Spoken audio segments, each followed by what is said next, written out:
Okay, hi everyone, and thank you very much for joining me today. My name is Richard from the Seneca team, and today we're going to look at how you can use parental engagement tools to basically engage parents more effectively. And we're going to look at a bit of research from the Education Endowment Foundation, apologies, about how best to do this. And then we're going to look at a case study from the perspective of Seneca in terms of what we can provide for you. Hopefully you can all hear me okay and see me okay in the corner of your screen. If you can't do any of those, please do just let me know in the chat, and yeah, then I can make sure I sort that out for you. While I'm talking about the chat, it's really important to say if you've got any questions, I actually encourage you to let me know what those are, and I can happily see if I can answer those for you. The way the questions work in this setting is that you'll find you're not able to unmute yourself on this Zoom call. That's just to make sure that everyone doesn't talk over each other. But if you want to ask questions, obviously, please do. You can do that by just typing in the chat on Zoom. And if you're not familiar with how Zoom works, then if you just click on the screen anywhere, you'll see that you have an option to press chat at the bottom of your screen, and that will give you a place to basically communicate with me and ask any questions or ideas that you have. So I actively encourage you to share those. It'd be great to know where you're all joining from, what schools you work at. It'd be really interesting to know. Anyway, without further ado, let's get going. And as I say, we're going to talk through 4 different sections of this presentation. We're going to have, first of all, looking at the link between parental engagement and pupil outcomes and what that is, and how it looks in schools across the UK. And there's reassuring news, which is good to know. Secondly, we're going to look at a research and development project that we're doing at Seneca to basically try and understand how parental engagement can work more effectively for the benefit of pupils. And then we're going to look at how we can help you support and how you can engage parents in that, apologies, through the different resources that we have. So to start off with the Education Endowment Foundation report, the first really reassuring thing to say, as I said, there was going to be good news on the horizon in this report. And what it's very clear about is that there is a very strong positive effect on academic outcomes as parental engagement increases. And that's regardless of the student's age and regardless of their socioeconomic status. So it's really reassuring that no matter who you work with and the demographic of the students you support in your schools, that increasing parental engagement in the right way can have a positive outcome on your students. So it's definitely something worth thinking about, and having been a teacher myself in the past, from my personal experience, I found that it's not something that's always been done well by the schools I've worked in anyway. So the report looks at reviewing the literature on this, and it basically comes up with 4 main recommendations that you can be taking away to be used in your school. The first one is that schools will need to start by critically reviewing how they work with parents. So think about what you do now, how it works, how the teachers and school interact with parents, and the outcomes of that. Are they positive or not? Now, start off with this point. At this point, schools should always be optimistic about the potential of working with parents, and not see it as either like a workload burden or something that's not useful, because as I've said, it is very useful. The research shows it is very useful. But unfortunately, the evidence of effective strategies is really mixed at the moment. And the best thing to do, as I say, is start by critically reviewing what the aims of the parental engagement you're doing are and the current approaches. And you can do this by starting off by talking to parents who are less involved in the school community and less engaged in the work you're doing, to try and find out what would be helpful for them, and what would be interesting for them. And then also to plan and monitor the progress towards these aims. So I link this to something we do at Seneca. We obviously work with all different groups of people, we work with students, teachers, and parents. When we're working with any of those groups, when we try and plan to do some sort of communications with people, we always try to make sure that we've obviously planned and thought about what the content is going to be that's going out to these different groups. But then we also track the progress of that and whether it's actually effective in what we're wanting to do. If it's not something that's effective in what we're looking to do, we don't do it again. If it is effective, we look to scale it up and use it more and more. And the way that schools will be working with parents could mimic that pretty much exactly. The second recommendation from the EEF review suggests that you provide practical strategies to support learning at home. And this includes things like tips, supports of parents, different resources that can help make the home activities that you're giving your students more effective. So the example that they talk about a lot in the review is the idea of some schools think feel like it's a very good idea to do book gifting, and this was actually in the news recently with the news from Marcus Rashford working with some publishers to do this, looking at book gifting to families as a way to put interventions in place to support reading at home. Now, what the review says, I'm sure Marcus Rashford has looked into this, and his teams look into this. So I'm not criticising his work in any way, but what the review says is that book gifting on its own is unlikely to be effective, but with other things around the book gifting, it's more likely to be effective. So, for example, if you are just giving books to families, they're likely to sit on a shelf and go in the bin. If you are giving books that are carefully thought through and carefully selected for each family or each group of families, and then also advice and guidance on how the book should be used and what the beneficial uses of this book is to support further reading, that's when it becomes a really effective intervention. And so that, on the face of it, book gifting seems like a great idea, but only with those extra steps does it actually become a great idea that has impact. So when you're thinking about the interventions you do with the parents in your school, think about not just on the face of it, what is happening, but is it actually supporting the work that parents are doing at home? The other thing that schools are very good at, and parents are sometimes not as good as schools at, is setting up routines and good working habits.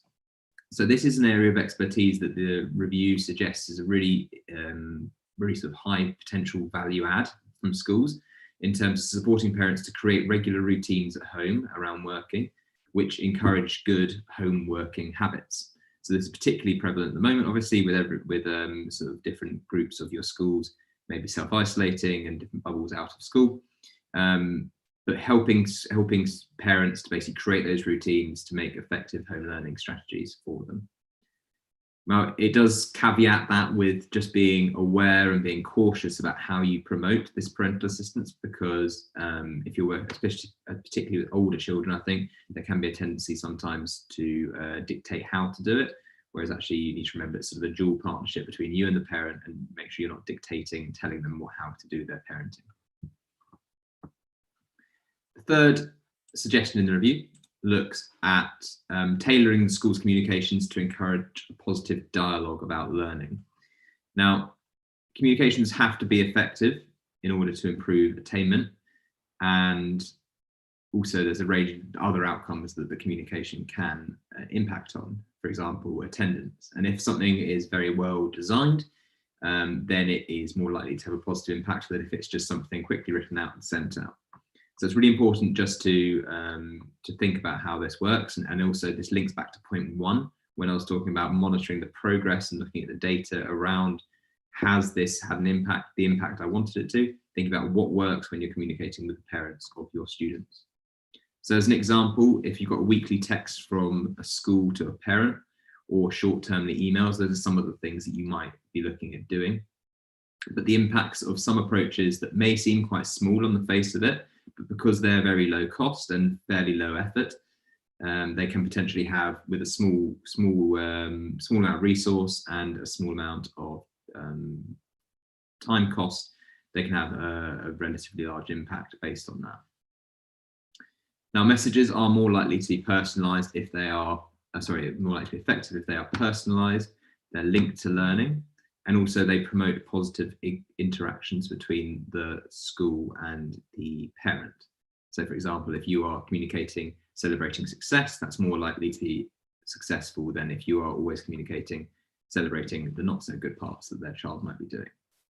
And again, to link this back to what we do at Seneca, this is something we really see in the data that we have. So if we just have an email that we send out that says, "Hi, I'd like you to know about X, Y, and Z," even just adding the first name in that email has a dramatic effect on the impact of that email.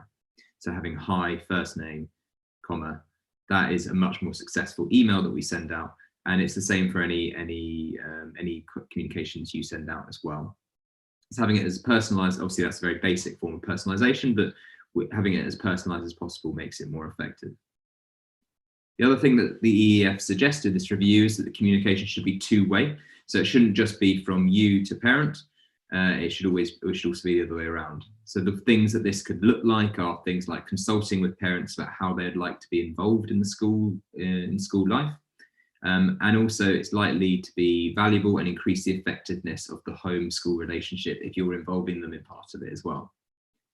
And the reason this is such a big issue is because if the research they did, they found that currently about half of parents say that they feel involved in how they should be communicated with. So there's the other half who are feeling potentially alienated and not involved in it and not potentially being reached in the most effective way. That's a really important point. The final suggestion from the review is to offer a more sustained and intensive support where it's needed. And that starts by assessing the needs and talking to parents about what would help them to support the learning of their child. And targeting is likely to be needed in order to make sure the resources are effectively distributed and make sure you're not widening any gaps. So I'm sure there are particular groups of students who you wouldn't want to stereotype or stigmatize in any way, but there are certain groups of students that would potentially benefit from greater support than others. So making sure that you're supporting those groups in the correct way that's going to be most effective for them. And it's important in this point, I mentioned sort of stereotyping, but it's important to also make sure during this you don't stigmatize or blame or discourage any parents from during this interaction. So this isn't a blame game, this is about how you can support them most effectively. And also build on, try and build on what the report suggests is to try and build on improving the parents' efficacy around this. So making sure that they are as effective as possible in the function you're wanting to perform. And remembering that with that child's education, you've got one side of it, which is your school and your teachers, which are obviously invested in that child's education, but the parent is equally invested in that child's education. So making sure that there is equal partnership there, and leveraging both sides of those partnerships, not just your side, can have a really positive impact and make a big difference to that child. One way you could do this is looking at a consistent approach to behaviour between school and home. Also, so I mentioned earlier about the sort of homework and routines and things like that. That links back to behaviour, and one way you could do this is by basically sharing the expectations you have on your pupils when they're in school, so the parents can mimic this at home. So those are the four main suggestions that have been suggested by the EEF in this review from September last year. And yeah, they're what things we think are really good and really important because they can have such a positive impact on pupil outcomes. Now, in terms of what we're doing at Seneca and how we can support you with this, we have recently launched a research and development project with the Department for Education and Nesta, and we are basically working on devising or basically looking into what we currently do as an organisation to support parents, and trying to work out the link between how that impacts on student outcomes. But we're particularly focusing on students who receive pupil premium funding to basically understand exactly what it is that the impact we currently have, but also what we need to do to have a greater impact to improve pupil outcomes of these pupils, but by specifically working with parents. So that program is currently underway. We've recruited a group of schools to sort of work with on that research project, and we'll be developing what our parent platform looks like over the coming year based off the back of that research. But currently, this is what our parent platform looks like. So you have a number of bits of data that you can see as a parent, and this is available for parents for free. So a lot of schools don't know this even exists. So it's important to sort of share it with you that this is an option in case you're looking at how to best sort of work with parents. Some of the best things about this for when you're thinking about how to you're thinking about how to make this as easy as possible for you as a school, is to make sure that you're aware that obviously this all happens automatically. So if you think of a lot of the parent engagement interventions that you could put in place, a lot of them are quite labor intensive and quite sort of high cost for you, and either in terms of time or in terms of monetary value. But this all happens instantly and it's free. So there's no need for teachers to do anything. Once parents are all set up, they can just see their child's progress. And you can see here, they can have multiple children. You can see there's a little drop down for their different child there. They can also see the different courses they've been studying, the amount of time they've spent studying them, what their average scores are, the number of sessions completed, and the number of correct answers.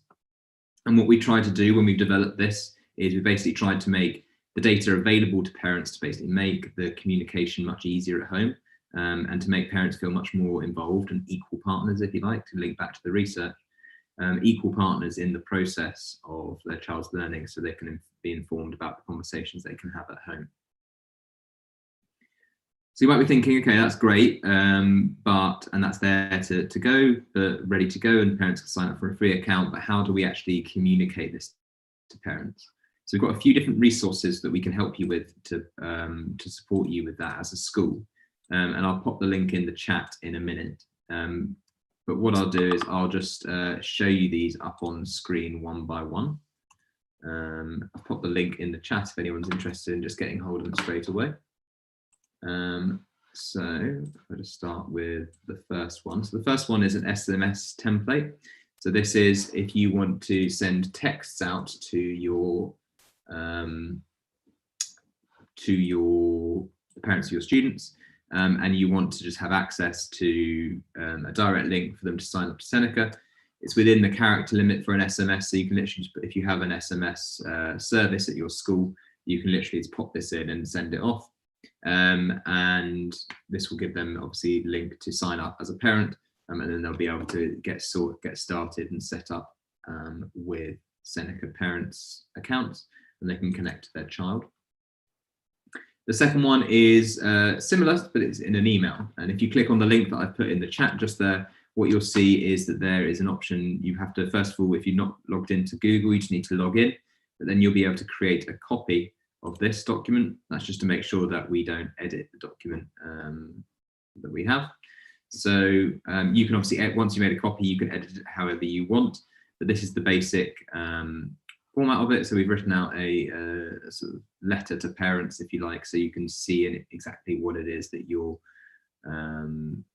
sharing with parents as an option. So that can be sent as email or letter. We recommend doing it by email just because it will obviously the links will work if you do it by email, whereas it's a bit harder for parents to type in the web addresses if you send it by letter. Now the next one we've got is printable cards that you can print out. We've even seen schools screenshot these and put them on their school's website. But these are basically QR codes to scan, and this will take them through again to the right place, and a little sort of step-by-step guide of how to do this. And you can just print these off and hand them out as flyers. If that's not particularly COVID safe, then you can obviously send these out electronically or pop it on your school's website as well. But again, we're seeing a lot of schools use these. And the reason we offer all these different strategies is because we're aware that every school is slightly different. And when we're talking about personalization and reaching different groups, there may be some groups that are reached better by email and others that are reached better by this piece of paper. So we want to give all the different options for you. The next one is a how-to video, which just literally links to our help page, where we can basically give you some guidance on how to give parents some guidance on how to get set up. There's just a 2-minute video here that parents can watch on how to get going, and it's just me chatting them through how it all works.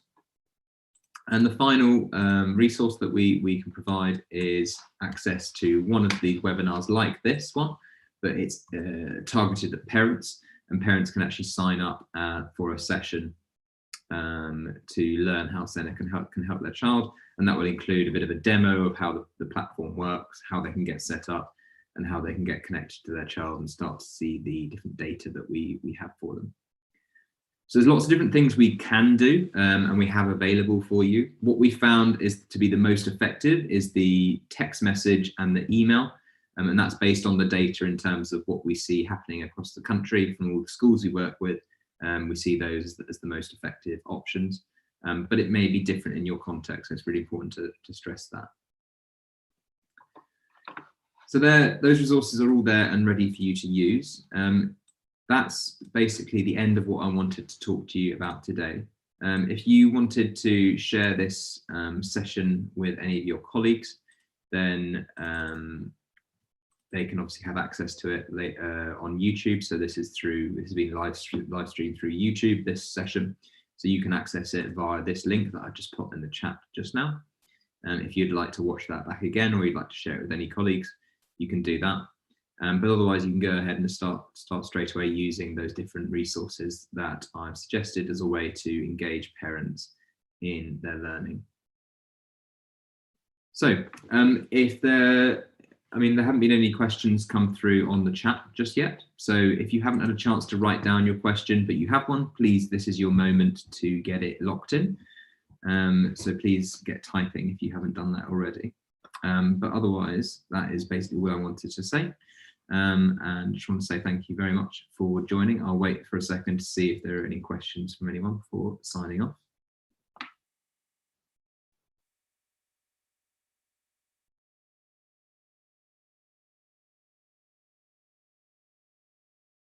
Okay, looks like someone's writing a question, so I am gonna wait. Okay, so Dan says, can parents use Seneca to learn alongside their kids?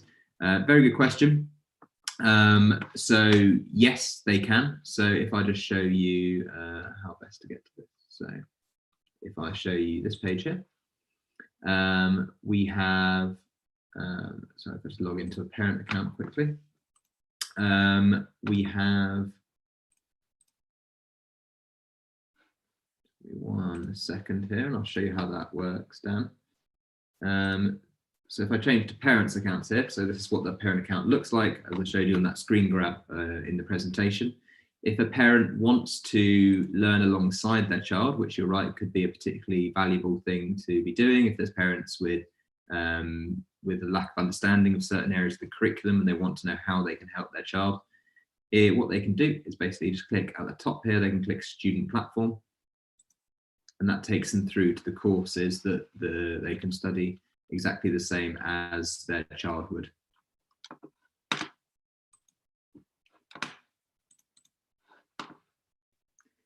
Okay, so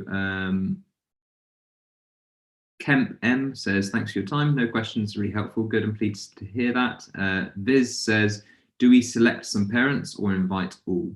So what I'd suggest, Viz, is that because linking back to what I mentioned earlier in terms of the review and in terms of working with different groups of parents, what I imagine is there'll be some parents who are quite easy in your school to sign up and to get on board with this sort of thing. And there are some parents who will be less likely to sign up and maybe a bit harder to reach. Now, these are often the parents of the students who could benefit with it the most. So when we're talking about not wanting to widen any attainment gaps or anything like that, we need to make sure that we're reaching as many parents as possible. So I would recommend offering this to all parents, because obviously we want everyone to have access to it and to be able to benefit from it. But you may have to work a bit closer with some groups of parents to basically understand how best to reach them and how best to contact them. So yes, I'd recommend working with all parents. And you can send, as I say, use those resources I sent through to basically start to communicate with them. Okay, that looks like all the questions from everyone. So no problem. Thanks for all the thanks coming through in the chat. If you have any further questions, the best thing to do is you can just get in touch with our customer support team if you've got any questions on how the parent side of things work. So you can do that just through the live chat. You'll see in the bottom corner here, we've got a little live chat button that you can click on and you can start talking to my colleague Olivia. But otherwise, if you don't need to do that, you can obviously just go straight away and use these resources. I will email them to you afterwards, so keep an eye out for that email if you want to have them in a copy there. But otherwise, there are the links again in case you want to click on them and just have them open in your browser so you can use them at another time. Anyway, thank you very much for joining, and I hope you have a good rest of your evening.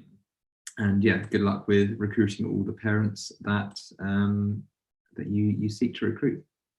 Have a great evening. Thanks.